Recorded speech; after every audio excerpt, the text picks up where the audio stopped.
नमस्कार। अ, इस क्लास में इस वीडियो लेक्चर में हम बांग्ला साहित्य के इतिहास पर चर्चा करेंगे, जिसके बांग्ला के प्राचीन साहित्य और मध्ययुगीन साहित्य की विशेषताओं पर चर्चा करेंगे। बांग्ला साहित्य के पहले हम काल विभाजन को देख लें। हम ये जानते हैं कि भाषा और साहित्य के क्षेत्र में होने वाले परिवर्तनों को समझने के लिए, अध्ययन की सुविधा के लिए भी और उनकी सारी प्रवृत्तिगत विशेषताओं को समझने के लिए भी काल विभाजन करना पड़ता है। हम इतिहास का भी काल विभाजन इसलिए करते हैं, उसको हमने अलग अलग कालों में बांट कर देखा। कभी कभी उस युग में होने वाली खोज के आधार पर काल युग उसका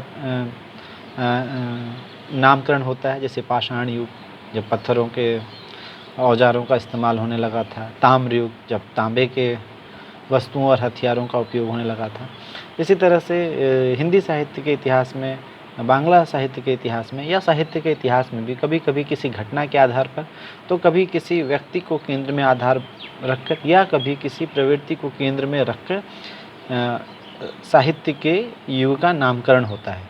जैसे आप ये समझिए कि जैसे वीर गाथा काल, जब रामचंद्र शुक्ल ने यह बात कही, तो प्रवृत्ति के आधार पर था कि उस काल में वीर गाथाओं से संबंधित रचनाएं ज़्यादा हो रही थीं। वैसे ही अगर कहा जाए कि बांग्ला साहित्य के अंतर्गत, तो कहा गया चैतन्य महाप्रभु एक बहुत बड़े प्रभावी व्यक्तित्व रहे बांग्ला साहित्य के अंतर्गत। तो चैतन्य पूर्व काल, चैतन्य युग, चैतन्य के बाद जैसे शुक्ल पूर्व हिंदी आलोचना, शुक्ल युगीन हिंदी आलोचना, शुक्लोत्तर हिंदी आलोचना।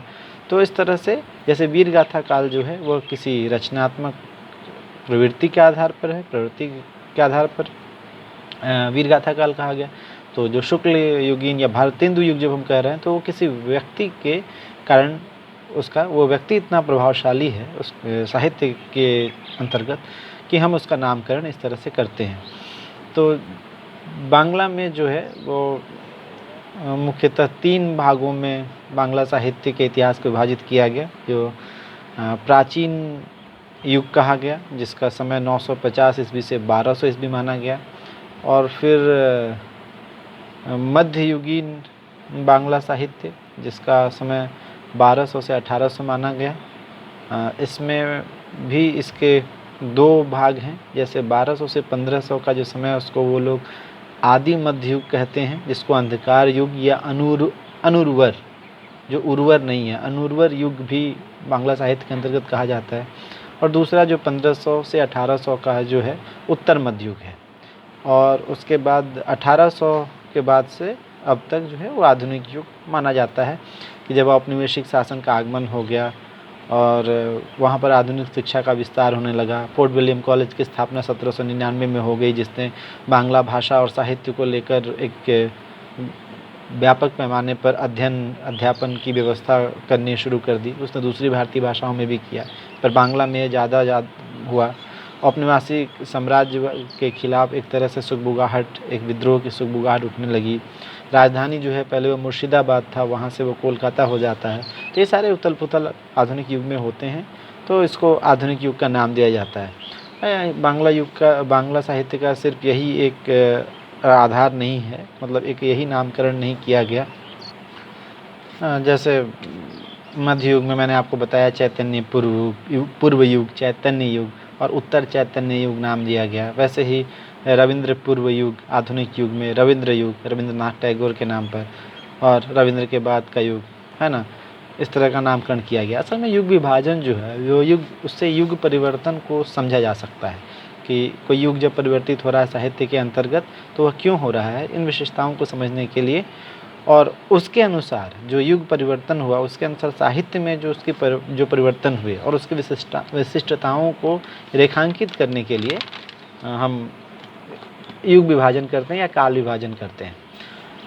बांग्ला साहित्य की जो प्राचीनता है वो चर्या पद से माना जाता है कि जो प्राचीन युग है 950 से 1200 ईस्वी के युग में कोई लिखित साहित्य उस तरह से बांग्ला में नहीं मिलता है, पर ये जो है वो चर्या पद जो है उसका प्रमाण मिलता है, जो जिससे पता चलता है कि उस समय की बांग्ला में भी कुछ रचनाएं करने की कोशिश हो रही थी।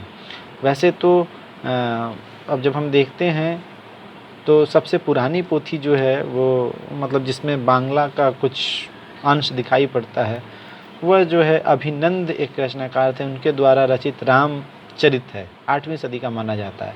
ऐसे ही एक संध्या नंदी थे, उनके द्वारा भी एक रचित काव्य, उसका भी नाम जो है वो रामचरित ही है। तो ये 2 पुरानी पोथियाँ प्राचीन काल में मानी जाती हैं। और उसके बाद जयदेव जो हैं, वो जो कवि, उनकी जो रचनाएं हैं, माना जाता है कि वास्तव में बांग्ला साहित्य में प्रेरणा का सूत्रपात जो होता है वह कवि जयदेव के गीत गोविंद से के पदों से होता है, जिसकी गीतात्मकता और भावधारा से परिवर्तित जो वैष्णव साहित्य है वह प्रेरित और अनुप्राणित होता है। जयदेव जी थे वो लक्ष्मण सेन देव की सभा में 12वीं सदी के उत्तरार्ध के कवि थे, उनकी सभा में थे लक्ष्मण देव सेन के।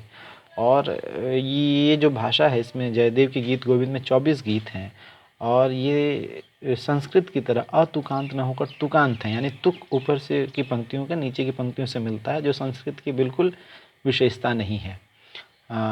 मतलब इसीलिए माना गया कि असल में यह पुरानी बांग्ला में लिखा गया होगा और बाद में इसको परिवर्तित कर कर संस्कृत में कर दिया गया होगा, इसलिए जयदेव को भी पुराने कवियों में शामिल किया जाता है।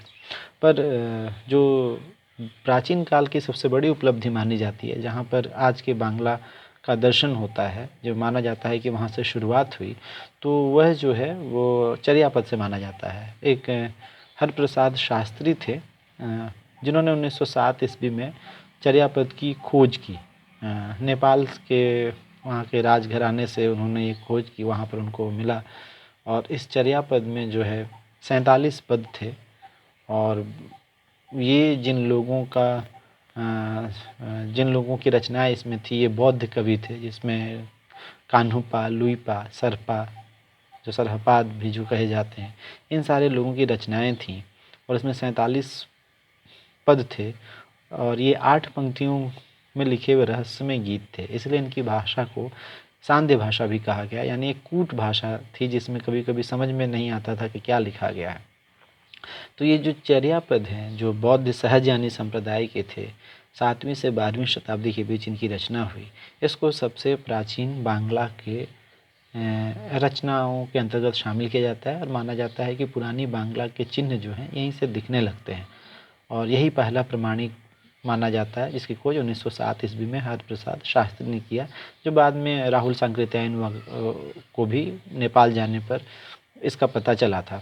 और ये जो लिखा हुआ है, इसके साथ साथ संस्कृत की टीका भी मिली थी, मतलब अर्थ संस्कृत में लिखा हुआ था, जिससे चर्यापद के अर्थों को समझा गया। तो प्राचीन युग में विशेषकर चर्यापद और थोड़ी बहुत गीत गोविंद की ही चर्चा होती है बांग्ला साहित्य का जो प्राचीन युग है। बांग्ला साहित्य का जो मध्य युग है वह 1200 से 1800 ईस्वी के बीच में है। तो 1200 से 1350 का जो समय है वह अंधकार युग के रूप में जाना जाता है। इस समय बंगाल पर तुर्की जो राजा थे, उनका शासक थे, तुर्क से आए हुए जो थे, उनका आक्रमण होता है। और कहा जाता है कि इससे पहले जो आक्रमण हो रहे थे वो सारे उत्तर में हो रहे थे, तो बंगाली या बंगाल में रहने वालों को उसका आभास नहीं था। और जब इन पर आक्रमण हुआ तो बिल्कुल ये लड़ नहीं पाए, और ये उनके सामने बिल्कुल सरेंडर हो गए, समर्पण कर दिया। मोहम्मद बिन बख्तियार जो शासक था, तुर्की राजा, उसने आक्रमण किया था यहाँ पर, और वो बिहार से होता हुआ वहाँ पहुँच जाता है। तो इस अंधकार युग में माना जाता है कि कोई प्रमुख रचना नहीं हुई, और इसीलिए बांग्ला साहित्य का इसको मध्य युग का अंधकार युग माना जाता है। फिर भी यहाँ पर कुछ एक किताबों की रचनाएं अब जानकारी में मिल रही हैं, जैसे शून्य पुराण, जिसकी रचना रामाई पंडित ने की थी। इस शून्य पुराण में हिंदू और बौद्ध धर्म का यह शास्त्रीय ग्रंथ था उस समय तक। फिर वैसे ही एक हलायुद्ध मिश्र थे, जिन्होंने शेख शुभ दया नाम की रचना की थी। नाथ साहित्य के कुछ प्रमाण उस समय मिलते हैं। जो नाथ साहित्य मतलब जो शिवोपासक भक्त थे, उनके द्वारा एक तरह का धर्म प्रचार का साहित्य था। नाथ साहित्य में एक शेख फैजुल्लाह भी थे, जो मुसलमान होकर भी शिव भक्त थे। और नाथ साहित्य में आदिनाथ शिव, पार्वती और इन लोगों की कहानी कही जाती थी। नाथ पंथ में 9 गुरु थे, जिनकी चर्चा इस काल में लिखी हुई रचनाओं से मिलती है। गोरखनाथ, मत्स्येंद्रनाथ, इन सब की चर्चा यहाँ भी हमें मिलती है, जिसके थोड़े बहुत नाथ साहित्य के बारे में हिंदी में भी चर्चा है। फिर उसके बाद जो समय आता है उसमें श्री कृष्ण कीर्तन काव्य। मध्य युग के बांग्ला साहित्य का शुरुआती प्रमाण शुद्ध बांग्ला भाषा का प्रयोग इसी श्री कृष्ण कीर्तन काव्य से मिलता है। 14वीं शताब्दी के उत्तरार्ध में यानी अंधकार युग के बाद श्री कृष्ण संदर्भ नामक एक रचना की जाती है, और यह रचना जो है खोज के समय कहा जाता है कि यह 1909 ईस्वी में बंगाल का एक प्रांत है बांकुड़ा जिला, वहाँ से एक गृहस्थ कोई व्यक्ति था, वो जहाँ गाय रखता था, उस गाय वाले घर से उस एक पोथी मिलती है, जो उसका प्रकाशन बंगीय साहित्य परिषद से बसंत रंजन राय के संपादन में 1916 में होता है। और लोगों को पता चलता है कि मध्य युग से ही बांग्ला का एक रूप स्थिर हो रहा था और उसमें एक काव्य लिखा गया था। इसको मध्य युग का प्रथम महाकाव्य माना जाता है, जिसके 13 खंड हैं इसमें, और यह राधा कृष्ण से संबंधित इसमें काव्य रचनाएं की गई। इसके बाद जो तीसरी विशेषता है अंधकार युग और श्री कृष्ण कीर्तन काव्य के अलावा मध्य युग की, उसमें वैष्णव पदावली।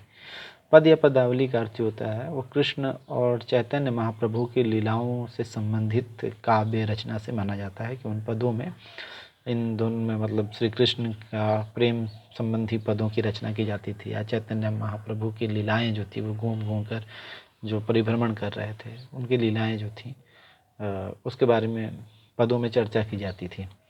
जैसा हमने कहा कि 12वीं शताब्दी में से पहले जयदेव ने जो गीत गोविंद लिखा था उसमें पदावली शब्द का पहली बार व्यवहार मिलता है।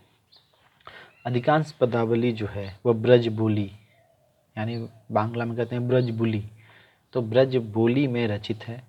ब्रज बोली का मतलब था बांग्ला और मैथिली भाषा से बनी एक काव्य भाषा जो बनाई गई थी, और यह विद्यापति के प्रभाव से हुआ था। विद्यापति को बांग्ला साहित्य में भी वैसे ही पढ़ा जाता है जैसे हिंदी साहित्य में, और एक समय यह चर्चा थी और एक लड़ाई थी हिंदी साहित्य के इतिहासकारों के बीच कि विद्यापति बांग्ला के पहले कवि हैं, हिंदी के पहले कवि हैं। और फिर माना गया कि विद्यापति जो मैथिली भाषा में लिखते थे, तो विद्यापति से प्रभावित होकर बांग्ला, मैथिल और बांग्ला से मिश्रित जो जिस भाषा का विकास हुआ उसको ब्रज बोली कहा गया। और इसका प्रभाव यहाँ तक था कि बाद में रविंद्रनाथ और बंकिम चंद्र जैसे लोगों ने भी ब्रज बोली में रचनाएं की। रविंद्रनाथ की जो रचना है, जो उनकी पहली रचनाओं में शामिल की जाती है, भानु सिंह पदावली, यानी भानु सिंह की पदावली, वो ब्रज बोली में है। और ये वैष्णव पदावली जो है बांग्ला मध्य युग का प्रमुख साहित्य है। इसमें राधा कृष्ण की प्रेम लीला, जीवात्मा परमात्मा रूपक की बात है। और वैष्णव पदावली के अंतर्गत जो प्रमुख कवि थे निश्चित रूप से विद्यापति थे, जो 14वीं शताब्दी के कवि थे। चंडीदास थे, जिन्होंने कहा सवार ऊपर मनुष्यत्व ताहर ऊपर नहीं, जिसने सबके ऊपर मनुष्य ही सत्य है, उसके ऊपर कोई नहीं है। ये बहुत बड़ी बात थी कि मध्यकाल में ये कहा जा रहा है कि मनुष्य सबसे बड़ा सच है। मतलब धर्म, पाखंड और जितनी चीज़ें थीं, बाहरी जो कर्मकांड थे, अध्यात्म, इन सब को खारिज करते हुए कोई मध्य युग में खड़ा होकर ये कह रहा है कि मनुष्य से ऊपर कोई नहीं है, मनुष्य ही सबसे बड़ा सच है। या उस समय के कवियों की जो जनता से जुड़ाव था उसको देखा जा सकता है। और जो दूसरे कवि थे वो ज्ञानदास थे, गोविंद दास थे। विद्यापति ने मतलब उनकी वजह से ब्रज बोली का विकास हुआ। एक वर्धमान जिला है, वहाँ के कवि थे जिनका नाम था कवि रंजन विद्यापति, जिन्होंने ब्रज बोली में बहुत सारी रचनाएं की और काफ़ी प्रसिद्ध हुए, इसलिए उनको छोटा विद्यापति कहा जाता था। मध्य युग के बांग्ला मध्य युग के का जो दूसरा काव्य है उसका एक प्रमुख आता है मंगल काव्य, जिस काव्य में वर्णित कथा के श्रवण से सबसे ज़्यादा कष्ट दूर होते हों, लोगों का मंगल होता हो, लोगों का कल्याण होता हो और मंगल लाभ होता है, उसे मंगल काव्य कहा गया है। इसमें 2 तरह के मंगल काव्य थे, एक पौराणिक था, एक लौकिक। जो पौराणिक कथाओं के माध्यम से जिसको सुना करके लोगों का मंगल किया जाए, और लौकिक जो लोगों की जो कथाएं हैं, जिसको किसी राजा की कथा हो सकती है, किसी जमींदार की कथा हो सकती है, किसी सज्जन व्यक्ति की कथा हो सकती है, और जिसके माध्यम से आपको ये संदेश दिया जाए कि कैसे कल्याण होता है। तो ये मंगल काव्य था। इसके जो प्रमुख रचना है मंगल काव्य के अंतर्गत, तो एक है मनसा मंगल। विजय गुप्त कवि थे, और मनसा मंगल जो एक कवि मतलब एक थे, उसमें विजय गुप्त थे, विप्रदास पिपलाई, कान हरिदत्तो थे। और ये माना जाता था कि मनसा मंगल कवियों में जो सबसे प्रमुख थे वो काना हरिदत्त थे। इनके यहाँ पर एक 22 कवियों का समूह था, छोटे बड़े जो भी मनसा मंगल करते थे, मंगल काव्य लिखते थे, उनको बाईसा कहा जाता था, 22 से बाईसा बनाए। और इसके बाद जो जिस तरह के काव्य लिखे गए उसमें था चैतन्य महाप्रभु पर आधारित जो जीवनी साहित्य था। चैतन्य देव और उनके शिष्यों के जीवन पर आधारित रचनाएं होती थी, जैसे कहाँ कहाँ परिभ्रमण किया। और जो चैतन्य महाप्रभु के जीवन पर आधारित ग्रंथ होते थे उसको कड़चा कहा जाता था, कड़चा। चैतन्य महाप्रभु के जीवन पर आधारित जो प्रथम महाकाव्य है वो था श्री चैतन्य भागवत, जो वृंदावन दास ने 1548 ईस्वी में लिखा था।